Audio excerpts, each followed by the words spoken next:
جیسے ہی زہرا اپنے بھائی زارون کو سمجھانے لگتی ہے اور کہنے لگتی ہے کہ بھائی اب آپ نے پھونک پھونک کے قدم رکھنا ہے ماہم کے ساتھ، کوئی بھی حرکت کرنے سے پہلے آپ نے میرا ضرور سوچنا ہے، ماہم کے گھر کے ساتھ میرا گھر جڑا ہے۔ تو زارون اپنی بہن زہرا کی یہ ساری بات سننے کے بعد شک میں پڑ جاتا ہے اور سوچنے لگتا ہے کہ ضرور ماہم نے اس سے کوئی بات کیا اور یہ مجھے سمجھا رہی ہے، اور زہرا سے کہنے لگتا ہے کہ جی بالکل، اگر میں کوئی حرکت ماہم کے ساتھ کروں گا تو ماہم رمیز کو آٹومیٹکلی سکھا کے تمہارے ساتھ ویسے ہی کروائے گی، تو کیوں نہ بار بار کے رونے سے ایک بار کا رو کے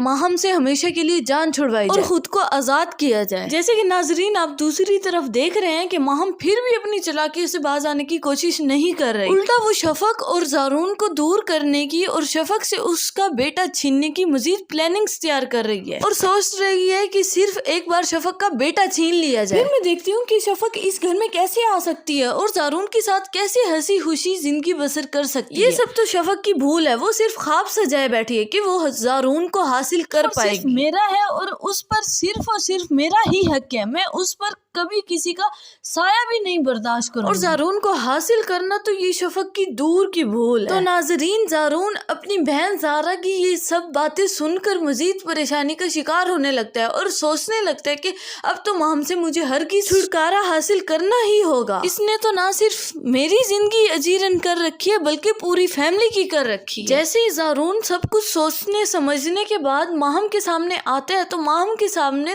طلاق کے ورڈز یوز کرنے لگتا ہے۔ ابھی زارون نے اپنے منہ سے آدھا لفظ نکالا ہی ہوتا ہے کہ ماہم بے ہوش ہو کر جا گرتی ہیں اور چیخو پکار کرنے لگتی ہے، تو زارون یہ سب ماجرا دیکھ کر وہیں خاموش ہو جاتا ہے، اپنے منہ سے وہی آدھا لفظ نکلا ہوا بھی دبا لیتا ہے۔ ویئرز آنے والی قسط میں سب سے بڑا ٹویسٹ یہ ہے کہ زارون ماہم کو ہمیشہ کے لیے فارغ کر چکا ہوتا ہے، ماہم کو چیختا چلاتا دیکھ کر اپنے الفاظ وہیں ہمیشہ کے لیے دبا جاتا ہے۔ اپنی قیمتی رائے سے آگاہ کرنا مت بھولیے گا نیچے کامنٹ سیکشن میں۔ اگر چینل پر نئے ہیں تو چینل کو سبسکرائب کر دیں اور ویڈیو کو لائک کر دیں۔